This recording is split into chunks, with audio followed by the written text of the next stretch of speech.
Usa sa mga buntaog nga kabilin sa mga Kastila, gawas sa pagtuo nga Kristiyano, mga simbahan nga bato, niya paghihapon ang mga kampanaryo.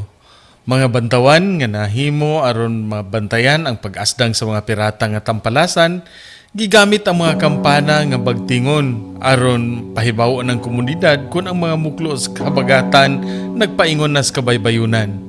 Samtang sa panahon nga ang pagpangayaw na undang ug malinaw na ang katawhan, ang kampana sa mga bantayan gipahimutang.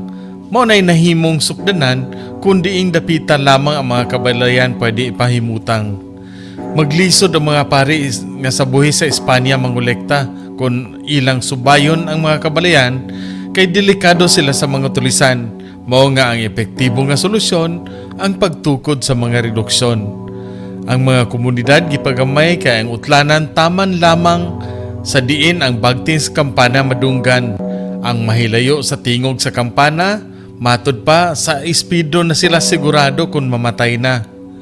Tulo ka kampana, may ipasabot ang matag usa. May bagting nga gitawag og agonias, dobla usab kung sa katapusang ginhawa ang masakiton mapakyas.